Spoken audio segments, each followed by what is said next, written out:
back as we always continuously improve our meeting format. You know, last month I had a first safety moment on really Drive Safe Texas, where we had our ice accumulation forecast and the 15-minute updates that we had with the state website. Now I'd like to take a moment and mention cybersecurity, which is so important right now. I presented twice in November to community events, and there were a couple websites that came back saying that they were really valuable. The first one was the CISA website on Known Exploited Vulnerabilities Catalog. CISA, for those of you, it stands for Cybersecurity and Infrastructure Assurance Agency.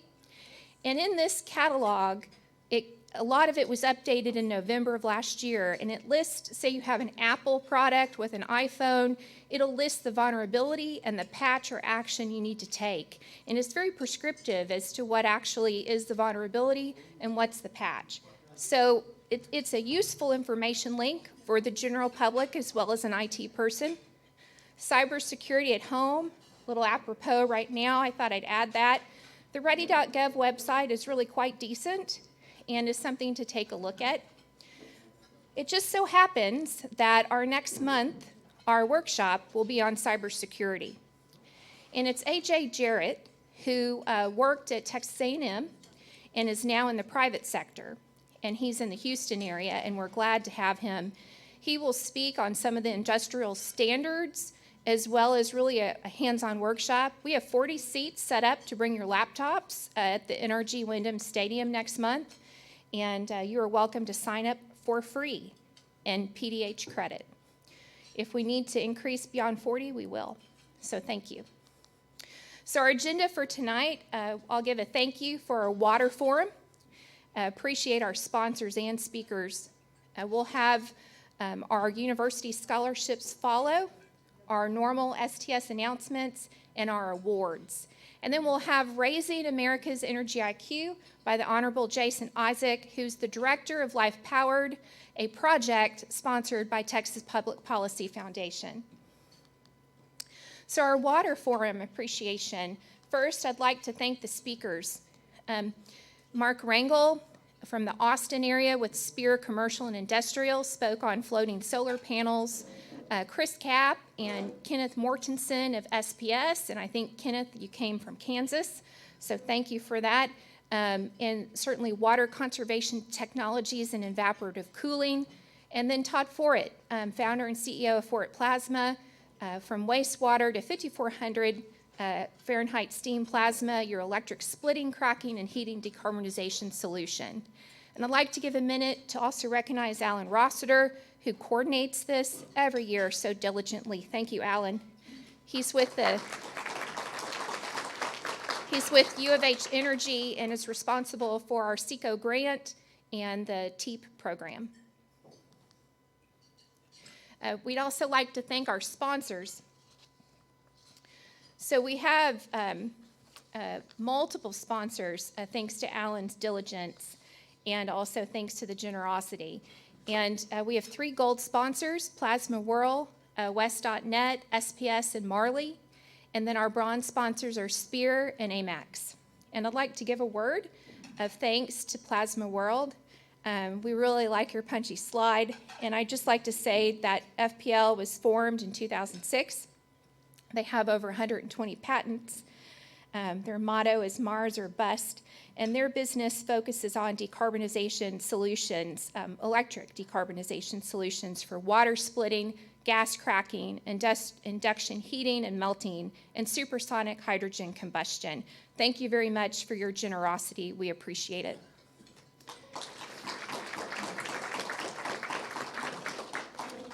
And next, I'd like to give appreciation to Wes.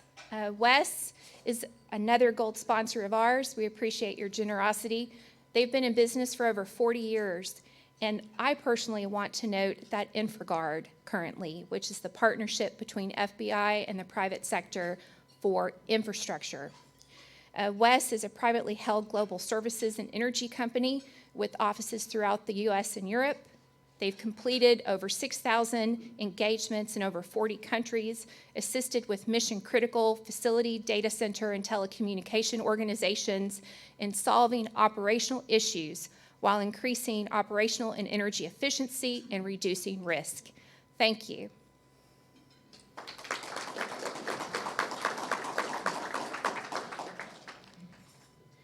And SPS Cooling Technologies. SPS Cooling Technologies is a leading global manufacturer of cooling towers and evaporative fluid coolers, evaporative condensers, and air-cooled heat exchangers. For a century, SPX has provided exceptional quality equipment and service to HVAC, process cooling, industrial, and refrigeration markets. They have more than 150 offices, subsidiaries, and partners worldwide, and have the global reach and local services necessary to deliver solutions for their many customers. Thank you, SPX, for your generous gold sponsorship.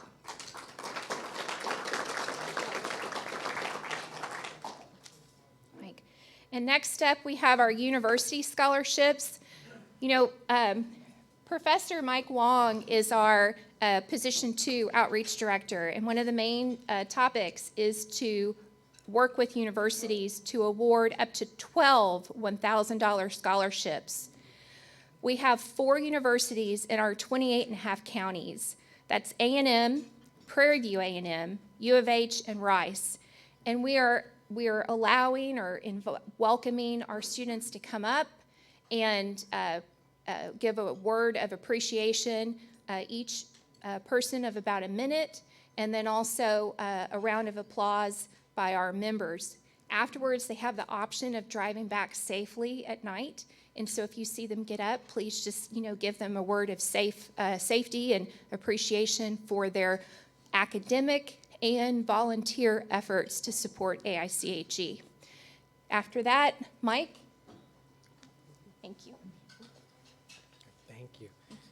Great. Thank you, Julie, for really kicking things off this evening, and a good evening to everyone. My name is Mike, and I'm just so delighted to present the awards for tonight. As you can see in the back, as Julie mentioned, this is one of the major highlights of our division, of our South Texas section, is really to honor the hardworking students in our discipline. These are future leaders of our discipline, and this is a small way for us to honor their recognition of their achievements and to honor their volunteerism for the chemical engineering community. We're going to have a little fun tonight, and I'm going to be presenting the awards by school by furthest out. So we shall go with A&M first, then Prairie View, then UH, and then Rice. Now, I had thought about maybe basing it on time to get through traffic. In that case, it would have been Rice, then UH, then Prairie View, but we're going to go with distance here. So for the other, recipients tonight, so that's not A&M. I think I gave a heads up to the A&M students, so let's have at it. What I'm going to do, I'm going to go ahead and show our award recipients, and let's go ahead and give them a round of applause together collectively.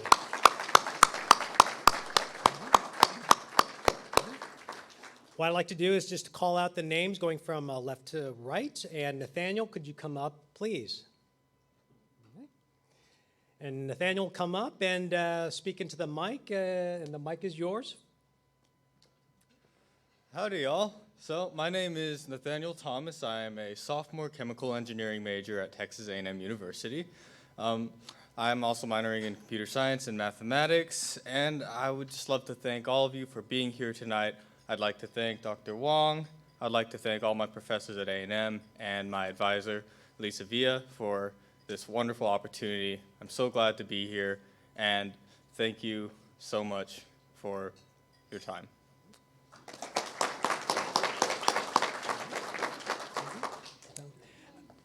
Did you want, since we're doing this for the first time in 2 years, we've forgotten something.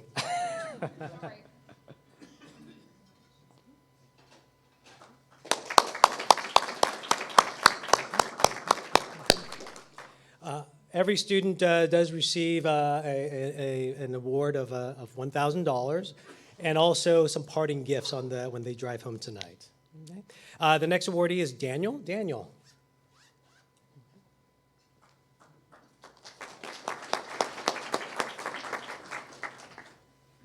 Howdy. My name is Daniel Vanderclay. I am a junior at Texas A&M. It's really a privilege to be here tonight and especially to receive the scholarship. I'd also like to thank Dr. Wong as well as my advisor, Lisa Dill. Just being here tonight is a true privilege, and I welcome being able to meet you all and to be able to experience this. Thank you.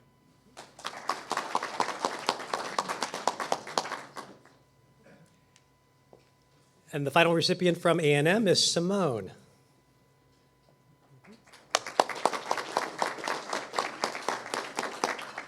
Howdy. My name is Simone Marshall, and I want to thank you guys so much for letting me be here. Those of you I've talked to have been so welcoming and so kind, and I really appreciate it. And you've really shown me the future of chemical engineering. I'd really like to thank Dr. Wong, of course, and Lisa. And I also have a special guest that came for me today, and that's my dad. He's the So he gets a lot of late night phone calls from me, and I'm so blessed to have the world's best chemical engineering tutor on call. Thank you again so much for your time, and I hope I get to meet more of you as the night goes on. Thank you.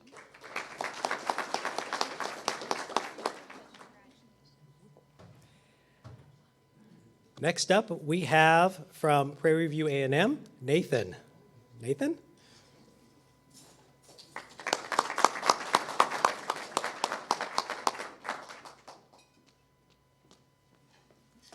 Hello, everyone. I'm Nathan Warren, a senior chemical engineering major at PV. I want to thank everyone for being here. I have a special thank you for Dr. Dada for his consideration for this scholarship. So thank you so much, Dr. Dada. I also want to give a thank you to Dr. Wong. Thank you so much, and great to be here. Thank you.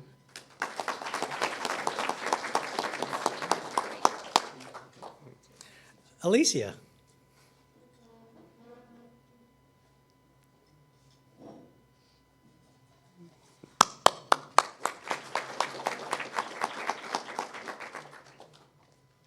Good evening, everyone. My name is Alicia Williams. I'm a senior at Prairie View A&M University. I'll be graduating this May, and I'll be working for Hess Corporation as my job when I get out. I would like to thank Dr. Dada for this consideration, and I would like to thank the AIChE organization as a whole for my assistance with my professional development. Thank you so much.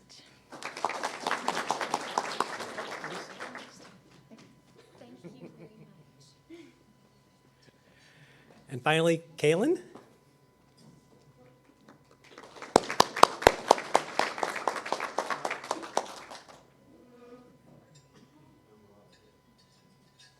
Hello, everyone. I'm Kaylin Atkinson. I'm originally from Houston, but I currently attend Prairie View A&M University, and I'm majoring in chemical engineering with a bioengineering concentration. And I would also like to thank Dr. Dada because he does a lot for us. And also you all, even though I don't know most of you, but I hope that I will get a chance to know y'all because we're like an AIChE family. Thank you.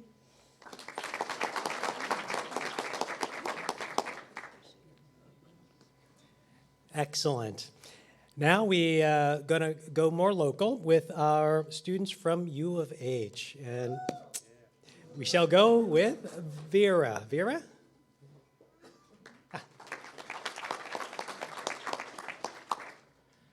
Hello, everyone.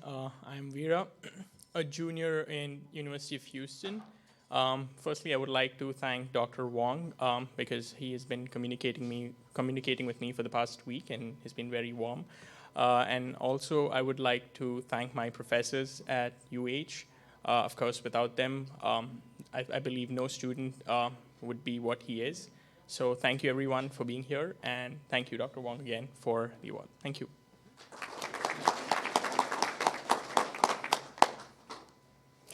Daniel.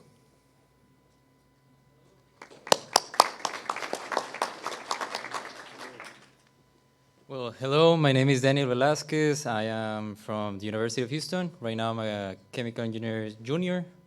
And, well, thank you very much for being awarded for the scholarship. I really appreciate it a lot.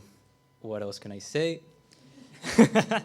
It's very, well, it's overwhelming to get a lot of support from a lot of organizations. So in the future, I really would like to give back what I've received. Thank you very much.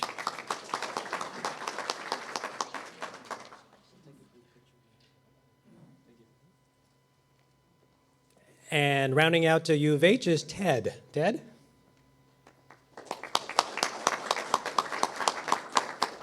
Hi, good evening, everyone. Thank you so much for this award. My name is Ted Kim. I'm a senior chemical engineering student, and upon graduation, I plan on pursuing graduate school. As the most underdressed person in this entire event, I just want to say thank you for welcoming me with open arms, and thank you, AIChE in general, for helping me become the engineer that I am today. And I'm excited to be part of this community upon graduation.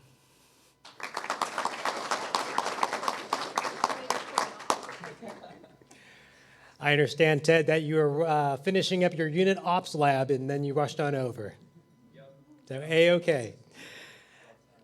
With that, we will complete our announcements with our representatives from Rice University. And Matan?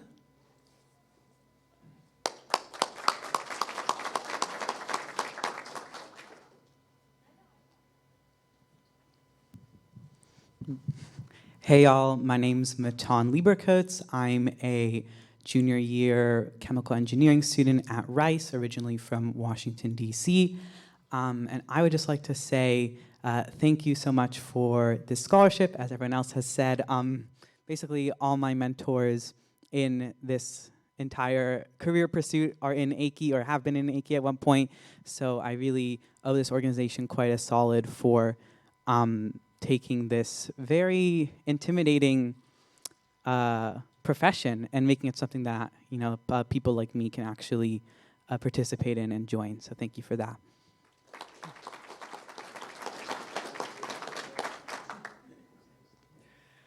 Savannah.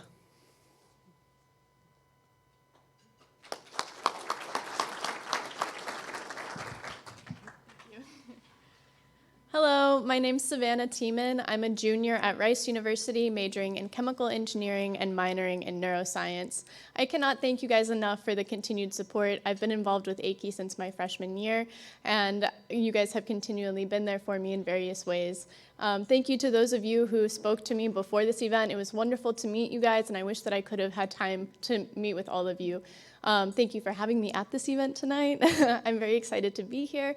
Thank you to Dr. Wong for organizing this and sort of coordinating the university awards part of it. And also thank you to the chemical engineering department at Rice. You guys have always been so supportive of me, and I wouldn't be where I am today without this kind of support.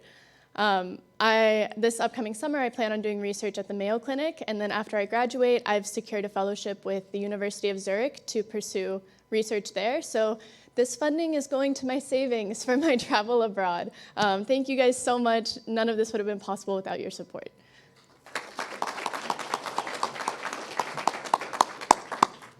And finally, Zainab.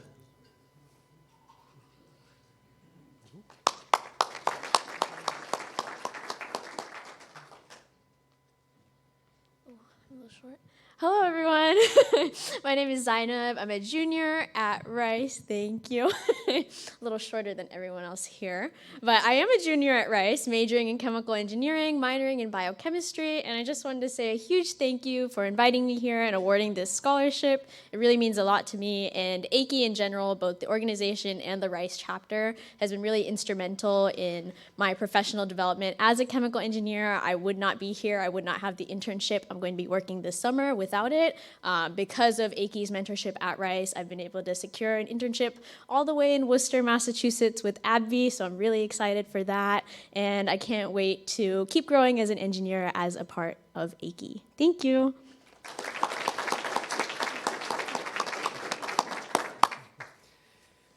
As you can see and hear, we have fantastic students from all 4 universities represented within our South Texas section, and I think our future is bright. I think that the students are doing fantastic work, and we look forward to hearing great and wonderful things from all our award recipients tonight. Please join me in thanking and congratulating all of them tonight.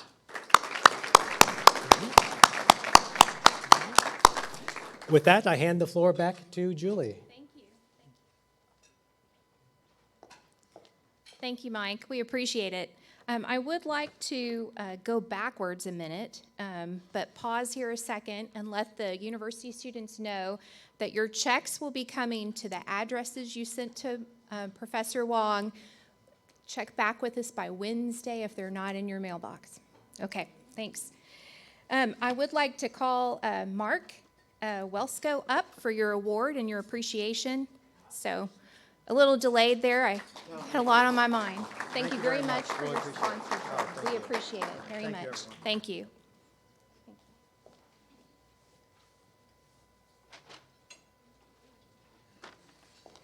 And Todd for it. Thank you, Todd. Appreciate the technology. It's really interesting. Thank you.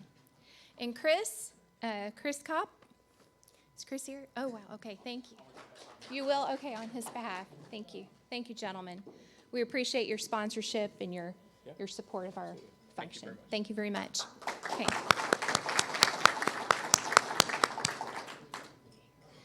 So we'll move forward with our meeting announcements. We will go through these fairly quickly. They are available on our website as well as in our newsletter. If you're not receiving our newsletter, come see me because you should be. Okay. Couple things. Last year we had 574 responses to our survey, and based on that, we discovered that our members like networking, relevant speakers, PDH credits, and the top programming topics are listed. Everything from the energy sector to plant operations to sustainability and decarbonization. 37% of our members are from downstream and plant operations. 24% are E&C. And we wanted to know the barriers of attendance. And so there's a couple things I'd like to share. Our STS newsletter is available. And if you're not receiving it, please know we actually have an email address set up to sign up for that. In that, we actually have the calendar of all of 2022. And we have our meetings, our workshops, and our events. With as much granularity as we have, we're pretty much scheduled out through the Southwest Process Technology Conference on September 29th with speakers, workshops, and locations. We had a 2-to-1 ratio that we found interesting in the survey, where about 2-to-1 prefer in-person to online or hybrid meetings. And so for those of you online who are working through the bugs with us, I appreciate your feedback after this meeting, and we will just decouple what we can and make sure that we get this smoother every month. A couple things. Every week, we seem to have a local section-only member join, and I know who the last one was, and I'm grateful for that. And so we have a Reg Fox link created. Eureka helped us set that up, and so we get reports. Essentially, with a 2-year period, with the intent to join national, you are welcome to only spend $25 and join the local section. And that's set up with bylaws through every local section in the U.S. for AIChE. So thank you for that. A huge benefit is the PE prep course.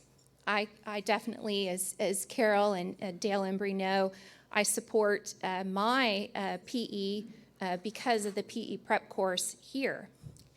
And it is ongoing. If you are interested in information, contact Dale Embry at this email. It's also available on our website. Essentially, that would probably be for 2023. The third course in this series is actually tomorrow. And we have many instructors over the years who have developed and who lecture as well as develop curriculum. And so here are the names. So thank you to everybody. Thank you to the Science Engineering Fair of Houston judges. We were a part of the Science Fair since 58 and possibly 57. We just have our records going back to 58. That was the second year of the fair in Houston. And we have been a part of special award judging. We have 6 award winners. They will be invited to present a little bit of information about their projects at next month's meeting. But here are 10 judges. So thank you so much to Matt Klodney for your continued organization of the event, as well as to many repeat judges. Our next STEM event is April 9th, Reach for the Stars at Rice. That was founded by Sally Ride, the late Sally Ride. And if you're interested in that, that's essentially junior high level, and it's either speaking on a panel or having an interactive type of display. And you can contact Matt Kolodny for more information. He is our K through 12 volunteer coordinator. OTC, Tom Min is our point person for that. And his hand was just raised for those in the room. Volunteer is to register to volunteer by essentially the 12th of April, but know that you actually can attend technical sessions when you volunteer. And not only that, but you're able to network. Your registration in volunteerism actually has funds coming back to the local section, a South Texas section, when you do that. And so we appreciate that support. For more information, please contact Tom.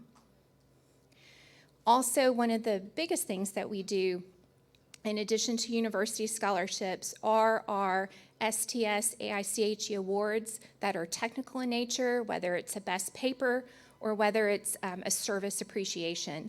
And so there are 6. There are various criteria for those. And the forms are available on our website, as well as you can contact the 3 award committee members for additional information. Membership is part of the requirement.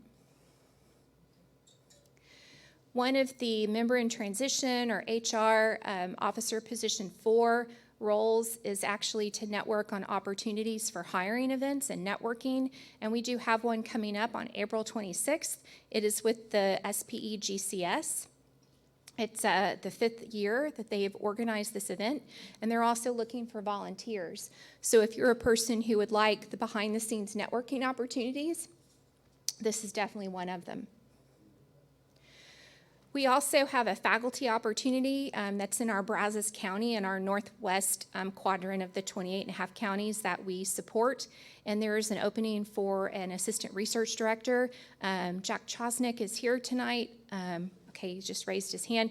If you'd like more information, please reach out to Jack. He's the technical advisory committee lead and is linked in with the status of that position. We have social media interactions, and we're looking to coordinate that with the universities, as well as have an IT manager, a volunteer type position. Andreas Matsakis, our VP or chair-elect, has modernized us into our MS Teams organizational skill sets, whether it's hosting a meeting through MS Teams or whether it's doing a certain file management behind the scenes. It's really been beneficial to us. This is not an overwhelming job. This is something that is really pretty straightforward. And if you've got that skill set, we would welcome you supporting us in syncing up our MS team capabilities. Our next meeting will be the hybrid format. It will be at the Wyndham. Now note, this is at the time of OTC, but the Wyndham Hotel assures us that they do have 40 extra spots for parking on site, and then there's an overflow parking lot right across the street. This is where we will have our cybersecurity workshop with Mr. Jarrett. He's currently with AMSYS. This workshop was a very significant hit at the conference last year at the Mary Kay O'Connor Process Safety Center, and we welcome him being able to present to us here in Houston. We also have our Science Fair Awards next month, and we will have a keynote by the Economic Alliance of Houston, Port Region. Our STS Service and Technical Awards, I will be speaking for those, or Tom Min, rather, will be speaking for those, and I'll be handing them out. John Middleton, if you could stand up, we'd like to give you a round of applause.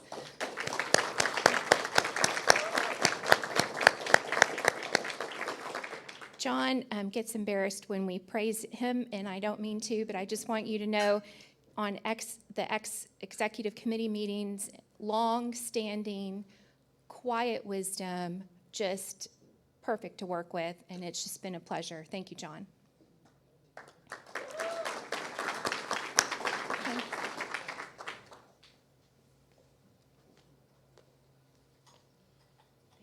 Where's my papers at?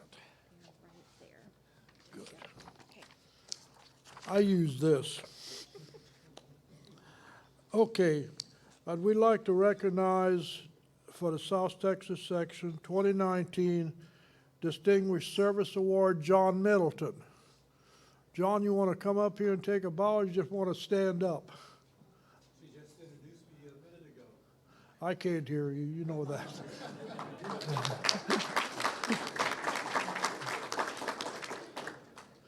2019 STS AIChE Best Applied Paper,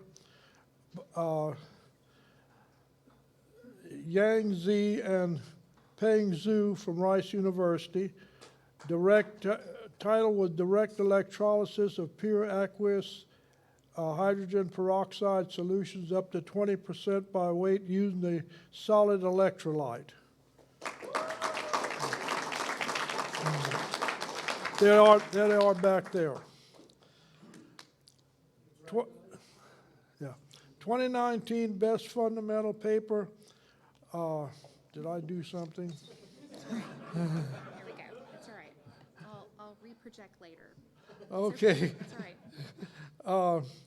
2019 Best Fundamental Paper, Michael S. Wong. Title, Design of a Palladium Gold Nitrile Reduction Catalyst by Identifying and Optimizing Active Ensembles. Mike?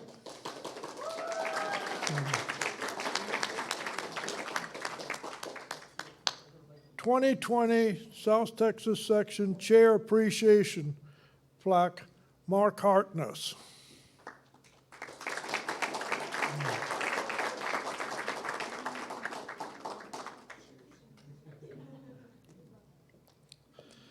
...2020 Young Professional Chair Appreciation, Lucas Von Ruff.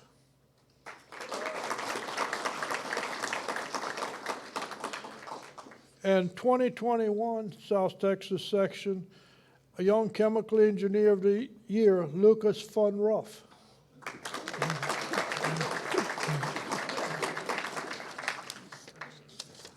Okay, he ain't here.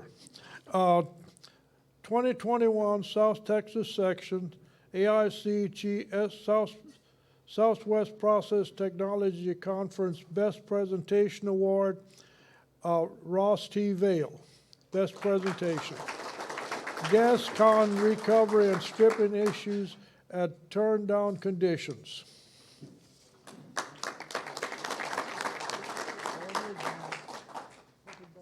That's okay. We're good. Thank you. Thank you, Tom. Tom has been our awards, one second. Tom has been our awards coordinator for a very long time and a past chair, and we're very grateful for just this precise coordination and attention to detail that he gives to everything. It's exceptional. Okay, so next up is our keynote, and we'll be transitioning slide deck. Did I mess it up when I? Okay, thanks. And essentially, 1 second. Are you? Okay, thank you, Carol. Give me 1 minute while I get my introduction sheet for the Honorable Jason Isaacs. Sorry to embarrass.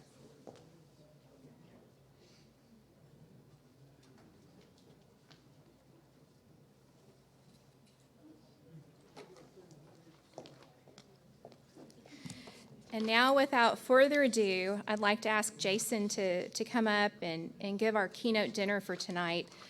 Jason, I spoke with him, 6 months ago, I think it was, and I was looking for a person to give a different perspective on energy policy, to diversify our views, and to understand really what it is that Texas needs. And so, if you need to take a comfort break, feel free to do so. We are transitioning our slides, and I'll give a brief introduction for Jason.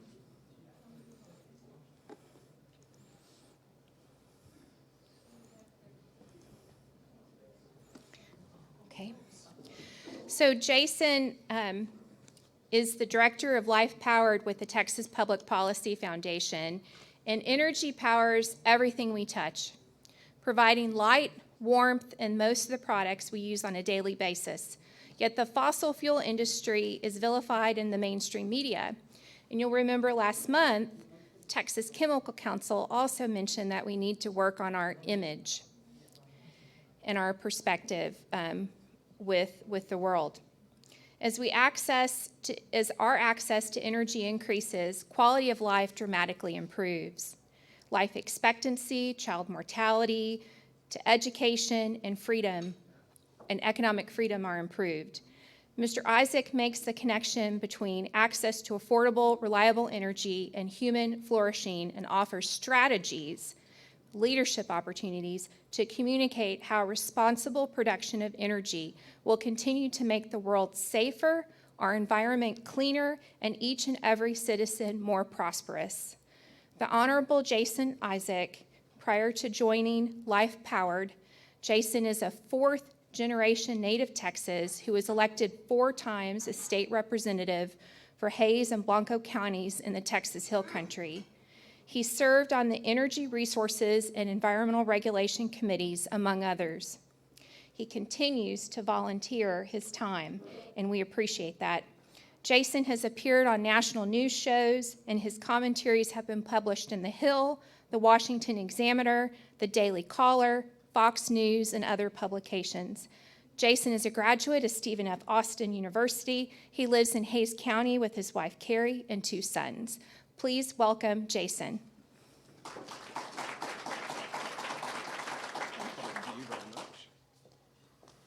Well, good evening. Thank you very much. My name again is Jason AIChE, and I told Julie last week in an email that I was so impressed that I had my presentation uploaded a week early because if you notice, the title is wrong. I finished this presentation for the Executive Council last week. It was an 11:30 presentation, and I was sitting in my car, and I finished at 11 a.m. And that's typically how I roll, kind of last minute, and I was so impressed that I had this uploaded a week early, but I didn't change the title slide. So right out of the gate, I fall on my face. But if you're not pushing yourself outside of your comfort zone, you're not improving, so I'm learning tonight. But I want to tell you some people that I don't think learned much tonight, because I tell people, and I've been a youth sports coach for decades, and I tell the kids that I coach, I want you to go out there and mess up. I want you to make mistakes, because that's how you're getting better. That's how I know you're pushing your boundaries, you're getting outside of your comfort zone. But there were some people that came up here tonight that did what some people classified as the biggest fear you'll face in your life. And it's the college students that are here tonight that didn't mess up, because every single one of them walked up here and spoke with the most confidence I've seen of young public speakers in my life. And I'm thinking, I'm not at a chemical engineering conference. I'm at like this marketing, communications, personal selling conference. Y'all were absolutely amazing.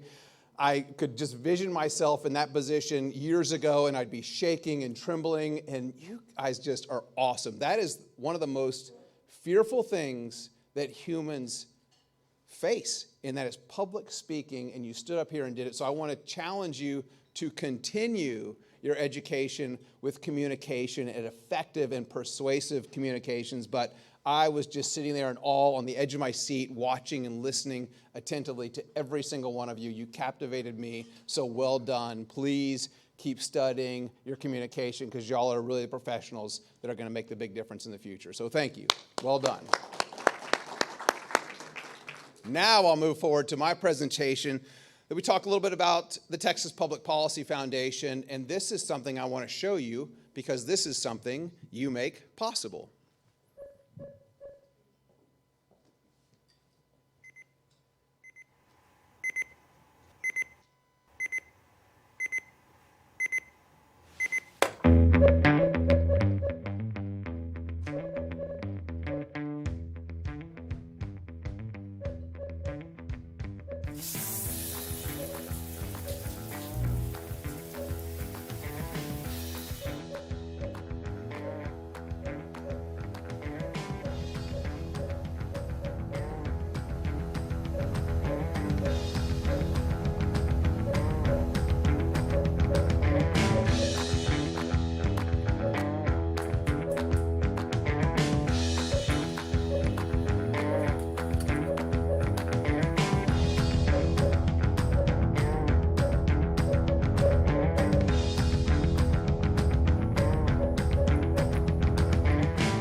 You could easily change that to say chemical engineers make modern life possible, because I've never reached into a barrel of oil, but I've never reached into a barrel of oil and pulled out a pair of stretch pants. But I have a pair in my car that I'll change into after this, because someone turned me on to Lululemon a few years ago, and they are by far the most comfortable pair of pants you will ever own in your life. I can attest to that. No, I'm not sponsored by them, but I know many women like Lululemon, and I'm not ashamed to admit that I have some Lululemon pants. Let's talk about raising America's energy IQ, because that's what we like to do. We like to talk about effective communication that can help you communicate to people effectively about what the energy and the products that we use and where they come from on a daily basis. Energy powers life. Reliable energy is central to our daily lives. And if any of you survived the freeze that we experienced a little over a year ago, you understand how important and how critical that access to affordable, reliable energy is, and how the connection to human flourishing exists. There are two messaging points that I want to share with you tonight that are the most persuasive messaging points that you can talk to people about the importance of energy. And the first one is, expensive energy hurts the poor. If you ever follow me on Twitter, a lot of my tweets I end with, expensive energy hurts the poor. That's true whether you're in South Africa, it's true whether you're in California, it's true whether you're in Houston, Texas, the energy capital of the world. 1 in 10 families over the next 12 months will get a disconnect notice from utility.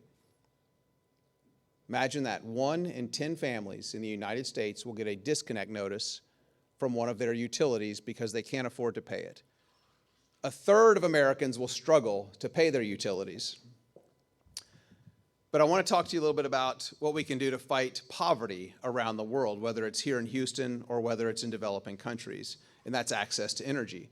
So I want to show you what energy poverty looks like in developing countries.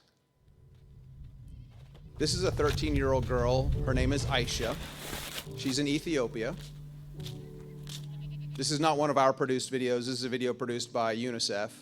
I don't think UNICEF would ever envision someone that supports and promotes fossil fuels would be using one of their videos, but I am, and I'm proudly doing it.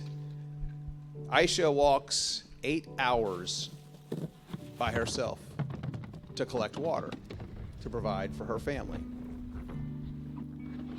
13 years old. Expensive energy hurts the poor.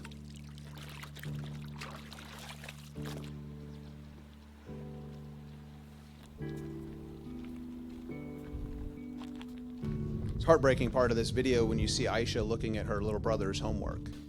And you ask yourself, why isn't AIChE doing homework? Why can't AIChE go to school? Because the truth is in developing countries that women are the ones that face the burdens of a life without access to affordable, reliable energy. Women around the world spend 200 million hours a day walking to collect water. 200 million hours a day that could be spent furthering your education, starting a business, getting involved in civic engagement.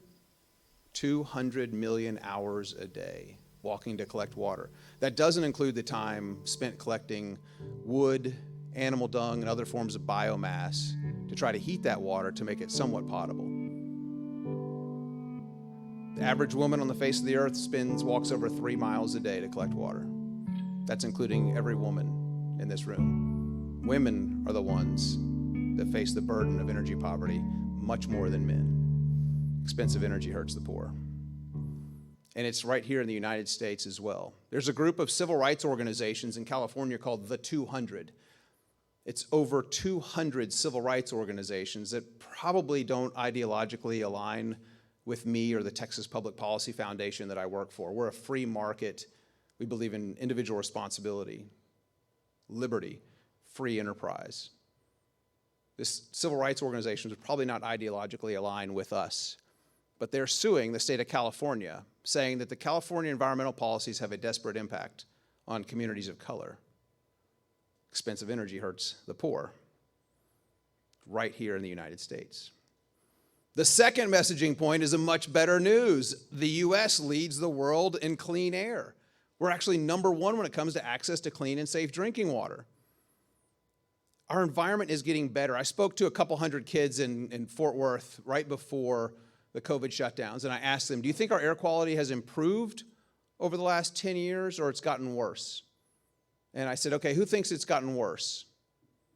Every single hand went up. Every single one. I've got concern that we're raising pessimists in our public education system. And I thought, gosh, and so I shared with them the facts. We lead the world in clean air, reducing harmful pollution. Harmful pollution is down 78% since 1970. It was trending that direction during the 60s because of innovation. We're, again, number one when it comes to access to clean and safe drinking water.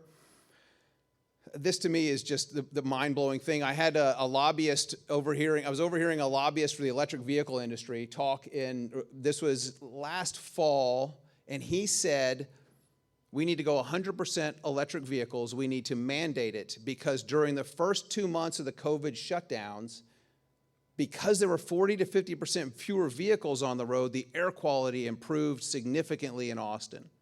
And he was speaking at the University of Texas on the symposium. Well, I have scientists, much like you, that work with me and know how to get data. And we're a research-based organization. We make policy recommendations based on research that we do. And so I said, well, let's go look at the air quality monitors around Austin because I want to know how much the air quality improved. This is good information. I'm glad he's saying this.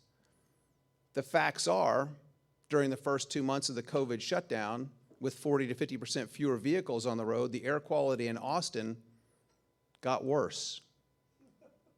We are world leaders in clean air. Our air quality is practically near a natural state in this country. There are certain cities that have got negligibly improved. There are certain cities in this country where there was a negligible improvement, and then certain cities where there was a negligible, they got worse. Where it got better, India, China, significantly improved, and that actually impacts our air quality here in Houston. When we export jobs by increasing regulations, those jobs shift over to other countries that don't have the same environmental controls that we do. And it takes 1 to 4 weeks for that air pollution. I've joked with members of Congress before as I was advocating for this thing we call a Pittsburgh Accord. And we do this because our previous administration withdrew from the Paris Climate Accord. And we thought, hey, let's advocate for a Pittsburgh Accord because he said, I represent the people of Pittsburgh, not the people of Paris. And I said, well, that's great. Look at the air quality in Pittsburgh compared to what it was 50 years ago.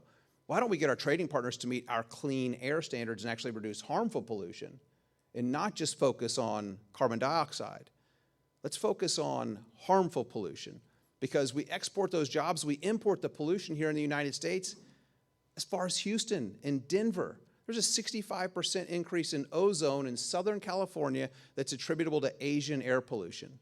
You could take all the cars off the road in Los Angeles and you're still not going to meet the EPA's requirement for attainment.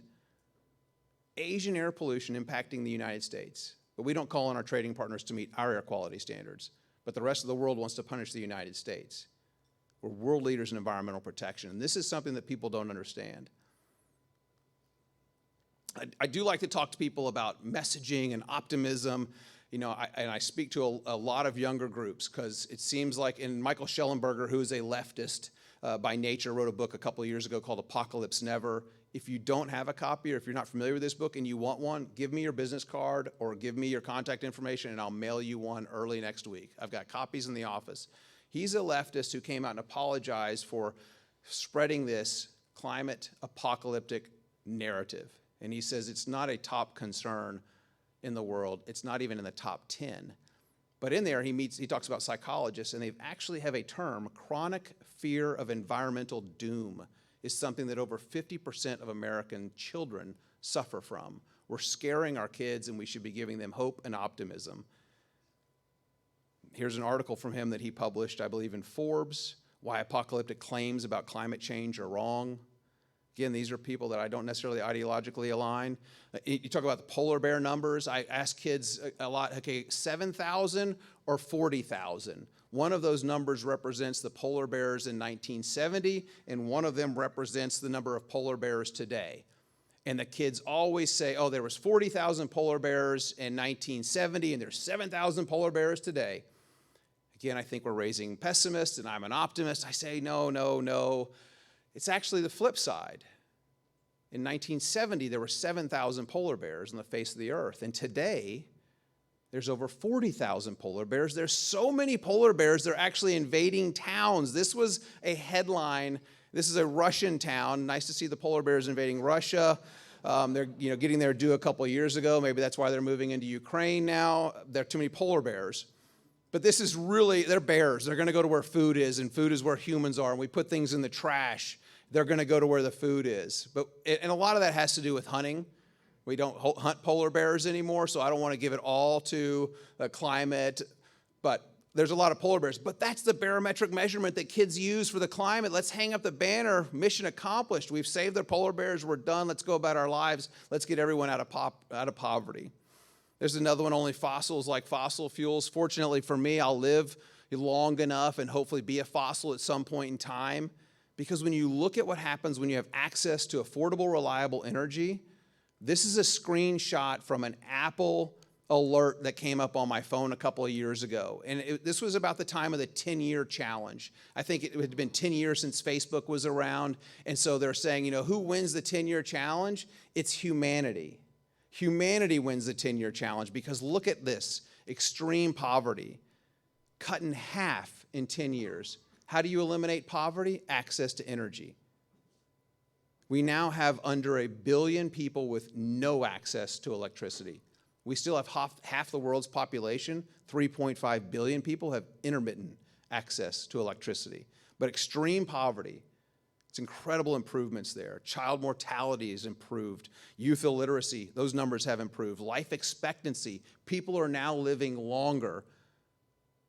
We have cleaner air. We have access to cleaner, safer drinking water. It's going to help everyone. And wouldn't it be great if we could lift people out of poverty around the world? So our current administration, on day one, reversed a policy of the prior administration. And this is where I'll get a little bit political in my talk. The prior administration, we found out they weren't making funds available to developing countries that were investing in infrastructure based on fossil fuels. Countries like Ethiopia, where AIChE lives. On day one of the current administration, they reversed that policy and are once again no longer making funds available to countries that are developing infrastructure based on fossil fuels because of a climate narrative, because of a climate apocalypse where people are living longer, healthier lives out of poverty. It's just mind-boggling to me. I showed that AIChE video to Congressman Crenshaw's staff. And a lady named Hannah, who's still with a congressman now, Hannah said, I did UN missionary work in Ethiopia. Do you know what technology they do provide and make available to AIChE, to women in Ethiopia? And I said a cell phone.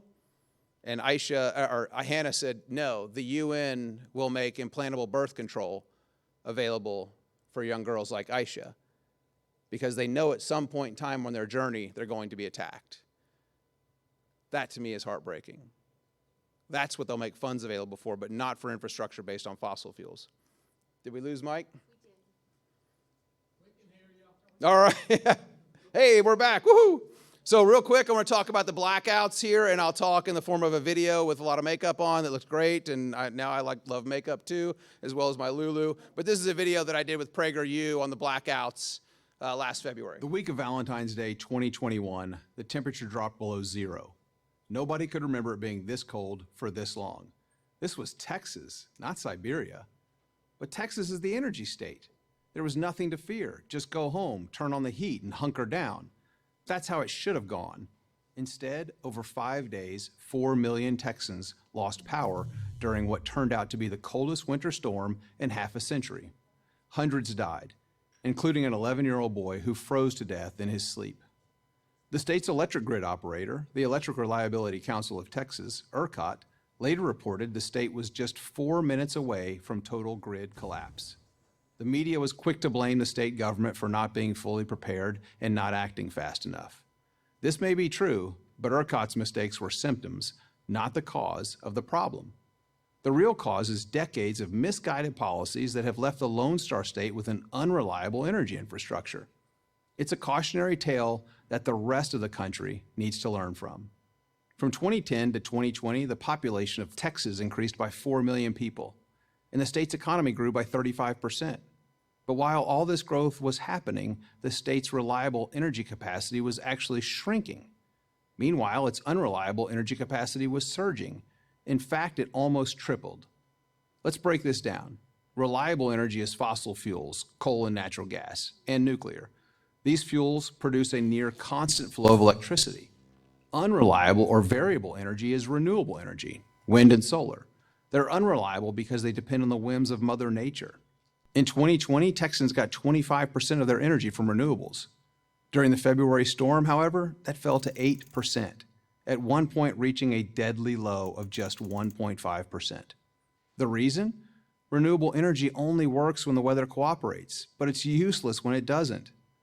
Like when it conjures up a giant snowstorm, solar panels can't capture sunlight, and wind turbines don't spin when covered in snow and ice. Given renewables' unreliability, how is it that Texas, of all places, became so dependent on them?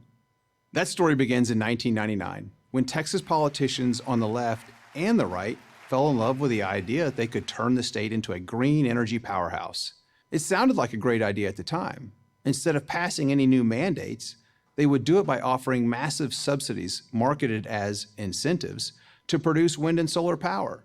This ended up working out great for the wind and solar companies, but not so great for reliable energy providers.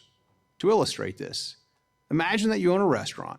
One day you learn that your competitor down the street is getting government support. He gets so much help that instead of charging his customers, he can pay them to eat his food. Not surprisingly, your customers abandon your restaurant for his.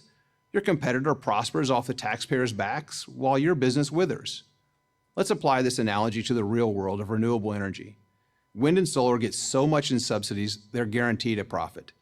And unlike fossil fuel producers, they're not even required to provide reliable power. It's no wonder fossil fuel plants are closing and nuclear plants are not being built. Wind and solar companies are protected from the laws of supply and demand. They can't lose, and the fossil fuel plants can't compete. That's how out of whack the Texas electricity market has become. Since 2006, the state has subsidized renewable energy to the tune of $19 billion. All of this came right out of Texans' wallets, courtesy of ever-increasing electric bills and rising property taxes. And what does Texas have to show for it? An electric grid that failed when Texans needed it most. Unfortunately, this scenario is playing out across America. Over the past decade, the federal government has spent over $230 billion on energy subsidies. And that doesn't even include subsidies the states give away. It's true that Uncle Sam also grants favors to fossil fuel companies. Renewable energy advocates love to point this out. But here's what they neglect to mention. Compared to fossil fuel companies, for every unit of electricity generated, Washington subsidizes wind 17 times and solar 75 times more. Yet despite all this aid, renewables provide just 4% of the country's total energy supply. The verdict is in. Renewable energy is expensive and unreliable. And if it can render America's leading power producer powerless, it can do the same to your state. Government meddling got us into this mess. It's time for politicians to step aside and let the free market get us out of it. I'm Jason Isaac from the Texas Public Policy Foundation for Prager University. I think the speaker over here is powered by wind right now, and it must be dying down in West Texas a little bit. You know, it's funny, I get called a shill for the fossil fuel industry a lot, and it's interesting because I mentioned we're a free market organization. We don't like subsidies of any sort, and we were successful in this past legislative session last year in killing a huge property tax subsidy where 66% of the dollars benefit the oil and gas industry. We are a free market institution first and foremost, and we fight for free market principles. And so it was really good to get rid of one of those subsidies that increases our property tax burdens. So I look forward to having more people, industry at the table next legislative session fighting for property tax relief for all Texans, because now we are the 6th highest burden property tax state in the country. During our time in the legislature, I served 4 terms in the Texas House of Representatives. Every single bill that I had pass that had statewide implications, I had bipartisan support. I pride myself for working across the aisle to find solutions that were beneficial to the entire state of Texas. So after I get out of the legislature, I have this idea to come out, how can we do a border wall and the Green New Deal at the same time? And I thought, I've got it. Let's just build solar panel border wall. Maybe that'll get the Republicans and the Democrats to come together on the federal level and do something. And I thought, if we do a border wall of solar panels, we could provide 10% of the nation's electricity if the border wall was a mile wide. Let that sink in on the density side of things, of energy and power density here in the United States. But I want to talk about the two biggest threats that we see right now to affordable, reliable energy, and one of them is on the grid side. And we are working not only in the state of Texas, but in multiple states around the country to make sure that we have a reliability requirement for all forms of electric generation. If you're going to put electricity on the grid, it needs to be on the grid when the ratepayers need it, not when the wind blows or the sun shines, or if you have gas supply or if you have coal supply. It's when we need it. And so we want a reliability requirement across the grids because we are seeing this incredible growth of unreliable variable generation that is hurting our reliability and it's increasing our costs. The second one that we're seeing is this lack of access to capital due to what I refer to as energy discrimination that's being used with ESG, environmental, social, and governance, as a weapon against reliable energy producers. There have been repeated articles about how companies are using ESG as a weapon to deny access to capital. And in fact, in Texas, we saw this firsthand when I heard from some companies in the oil and gas industry when oil was $40 a barrel, and they said to me, Jason, I could put 3 rigs in the ground right now, create over 300 jobs, and still break even, make a little bit of profit at $40 a barrel. But he goes to the bank and can't get access to capital because companies like BlackRock, Vanguard, State Street are saying we're no longer investing in fossil fuels unless you're on a path of this energy transition. And when I sat down with BlackRock officials in Texas a few weeks ago, I said, to me, the energy transition is transitioning those less than billion people off of burning biomass, animal dung, walking 200 million hours a day to collect water, getting them access to affordable, reliable energy. First, in the form of LPG. That would be transformative for their lives, transformative for their health. 3.8 million people die every year of lung illnesses from indoor air pollution. That could be taken care of with access to LPG. But these companies are saying, nope, you can't invest in fossil fuels in the U.S. So what we did in Texas is we drew up a bill, said if you're going to boycott, divest, or sanction fossil fuels in the state of Texas, you can no longer do business with the state of Texas. And this bill is Senate Bill 13. It's now being introduced in other states around the country that produce energy. Doesn't mean that Chase Bank was one of the examples that came up during the legislative hearing when a guy named Jim here from Houston stood up in the state affairs hearing. And for those of us that have been involved in politics, when you got a bill that you're carrying, you kind of choreograph everything.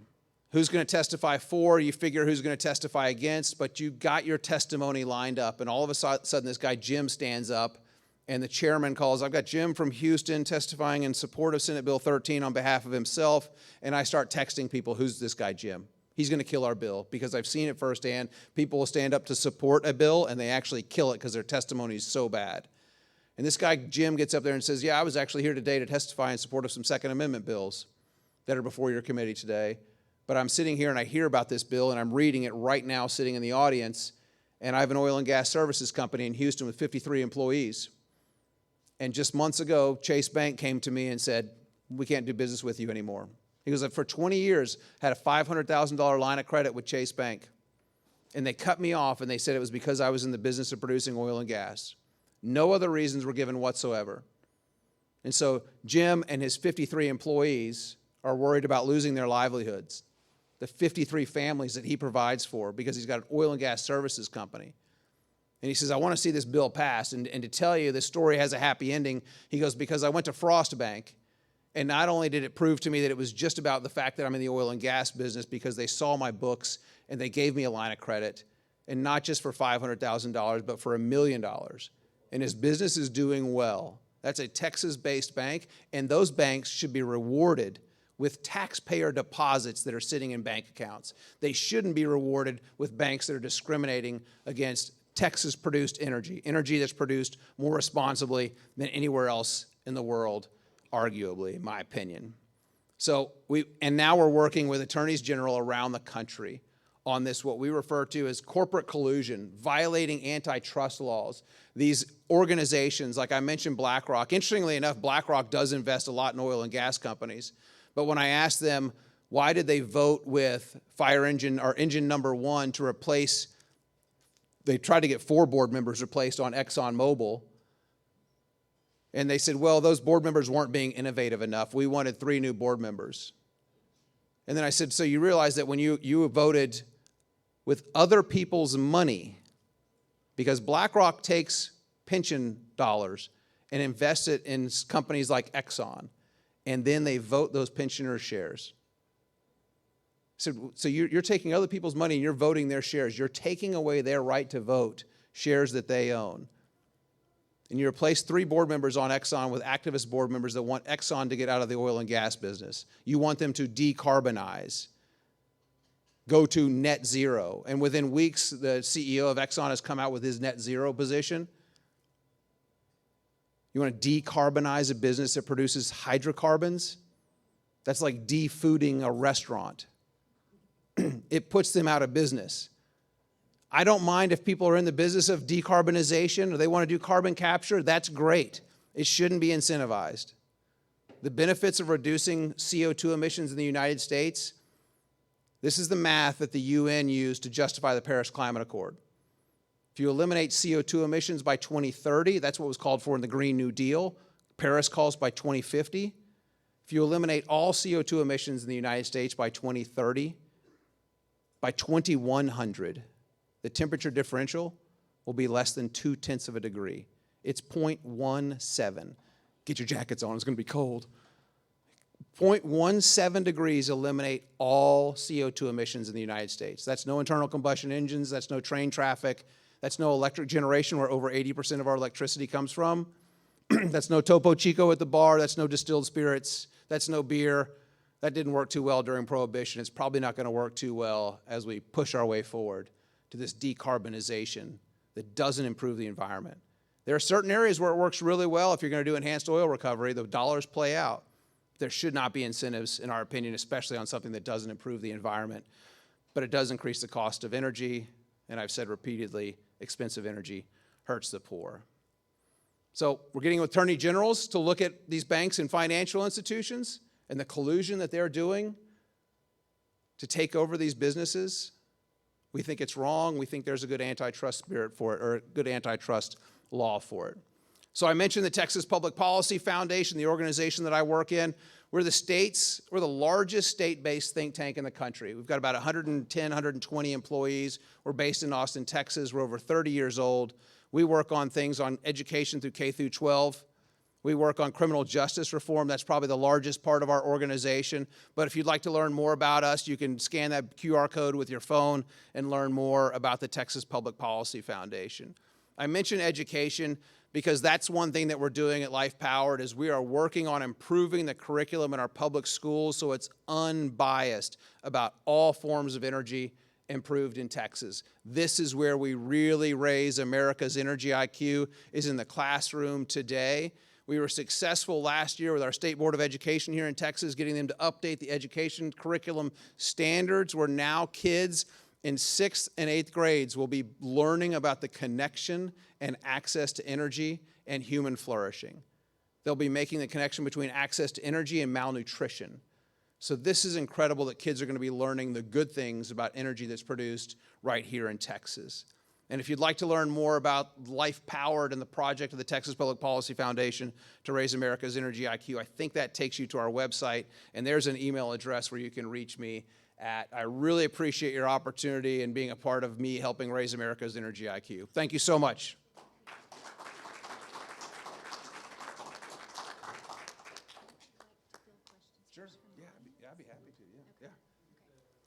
Great. All right, we've got time for questions, so throw some heat.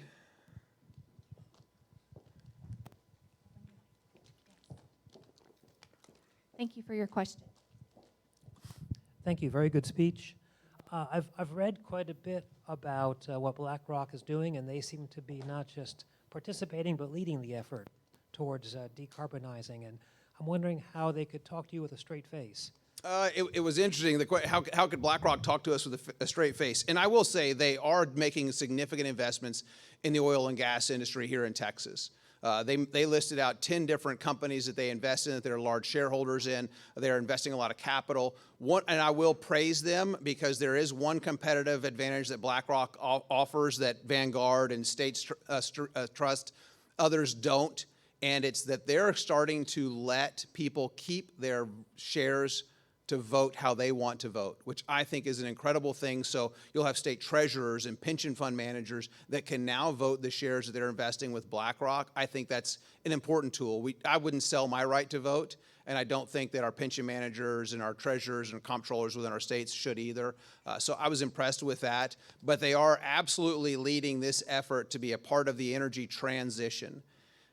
And to me, it's again, I shared the numbers with you based on the UN Intergovernmental Panel on Climate Change. If you eliminate all CO2 emissions in the United States, I'm more focused on harmful pollution, and I asked them about that, and they said, well, we don't want to get into the climate science. We don't want to get into but guess who's leading the effort?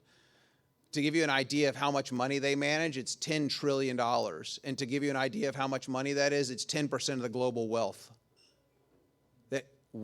Particularly one guy, Larry Fink, controls. One person controls 10% of the global wealth. They're part of a group called the Climate Action 100 Plus, which represents over $60 trillion in managed funds, which, yes, that's 60% of the global wealth, trying to force companies like Exxon to transition their business into something it's not and something that they don't have energy expertise in doing. And you'd think if they were all for decarbonization, they'd be funding trillions, if not billions of dollars into nuclear, but they're not. And that shows the hypocrisy, in my opinion. Thank you, Jason. We have another question. So I get the difference in the subsidies between the green energy versus the traditional energy, but doesn't that also help those technologies develop and improve and become more efficient? Like, I'm personally very excited about the Tesla solar shingles because I want to get solar panels for my house, but I don't want to look like I've got these big old boxes on my roof. So I see the difference in the side of that, but it also does help improve. So have you run any numbers on how much solar panels and those types of green energy have improved over their lifespans? So the example that I gave on the border wall is somewhat of a joke, but the numbers are serious. You need a mile-wide border wall. It's over 1,000 miles wide to produce 10% of the energy. And in every case that we've studied for our 30 years in existence, subsidies don't work. Americans and taxpayers wind up paying more, and especially on the electric grid, we're paying more in subsidies because our tax burdens are increased. We're paying more for higher electricity rates. So it's a lose-lose situation. And if companies like BlackRock and other financial institutions were so adamant in this, they would be and believed that the technology truly worked, they'd be taking billions of their dollars that they're investing and saying, this is going to be a good investment, and they'd be pushing the dollars that way, but they don't do it if there's not subsidies. There's a reason why foreign companies are investing significantly in coastal wind, and it's because we're going to give them our tax dollars. They don't make money without the subsidies. It's proven. And coastal wind has been around for decades. Solar has been around for decades. It's like, when is it going to get out of its infancy? Is it the 40-year-old infant that's still crawling? We've got to let the market make these decisions so that you and I don't pay for it, because there are some people that even a couple extra dollars a month is substantial to them when you look at poverty, not only here in the United States, but around the world. And so that's why we are a free market capitalist organization that doesn't like any subsidies of any kind. We believe nonprofits would serve and people let the private capital flow to where people believe it's going to go. Oh, wait, one more thing. On the solar panels, it does increase the value of your home, so your home will get reassessed, and you'll wind up paying higher property taxes. Just throwing that out there for you. Not if they can't tell. First of all, great presentation. I have a daughter that's a granddaughter that's very liberal, and so it's very difficult to counter arguments. But what I was going to answer to Carol is that subsidies have never increased creativity. On the other hand, on the opposite, most of the innovation in the world, in the United States, has come from independent people, not subsidized. Great point. Yeah, most of the innovation in this country has come from individuals. Okay, because who decides to whom give the subsidies? People in government that have no technical background. That we have the case of Solyndra, that somebody decided that they should be a great company, and that they failed, and that wasn't the only example. No, it's a good point. A lot of people like talk about not only the solar panels, the batteries. We'll just do everything with battery. We'll balance the grid with batteries. I've got a battery scientist who worked for a utility scale battery company building utility scale batteries, and then joined us a few years ago and is now our policy director, Dr. Brent Bennett. And so 2 years ago, I asked Brent, I said, hey, how much batteries are, what's the storage capacity of all the batteries on Earth? And this data is still, it's about a year old, so it may have improved significantly. It hasn't, I'm kidding. The entire installed battery capacity on Earth today would keep the lights on in the United States for 15 seconds.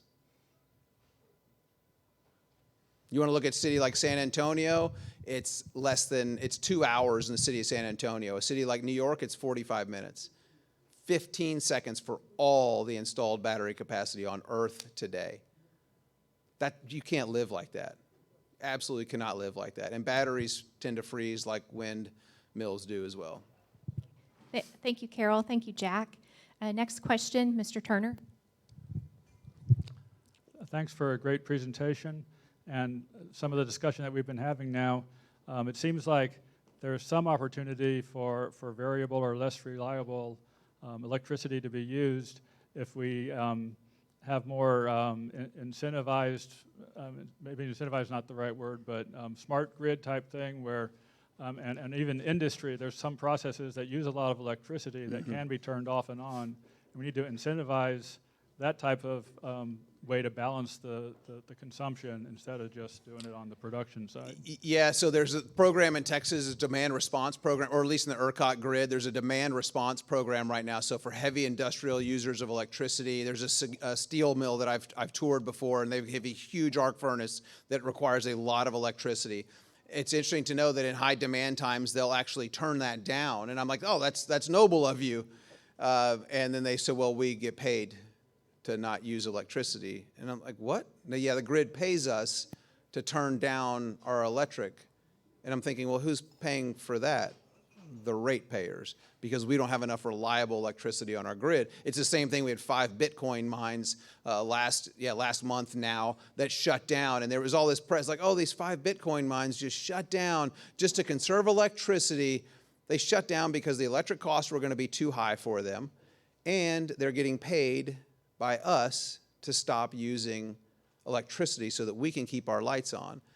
Now, wouldn't it be great if we just had more of a market situation that incentivized the generation of thermal electricity? We don't. You saw the video the Saturday after the freeze. The freeze ended on Thursday. The Saturday after the freeze, spot prices on the electric grid went negative. They're paying people, and natural gas and coal and nuclear are then having to put electricity on the grid, and they're having to pay the grid to take it. That's why you've seen a decrease of thermal generation in the state of Texas. Our population has skyrocketed, our GDP has skyrocketed, and now 1/3 of our grid is variable sources of electric generation. Thank you, Jason. We're taking one last question tonight. Thank you for your presentation. Quick question, and it goes back to the freeze out of a year ago, and that is, we've heard a lot about reliability. I read the Houston Chronicle every day, and they talk about it, as they should. But the question is, one of the problems that we had last year was not just the total power going down.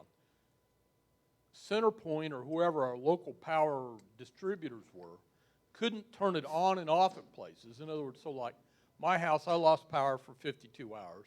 I know people that lost their power for 96 hours. But I know people 2 miles from me that never lost power. Has that been fixed?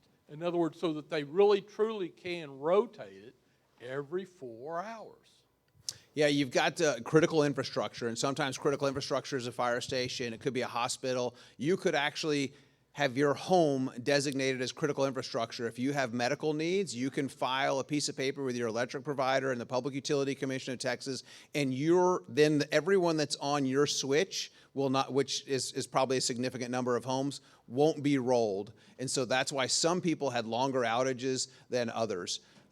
Even if everything that was available during the blackouts was online and producing electricity, including our wind and solar, we still would have had 24 hours of no electricity for over 4 to 5 million people.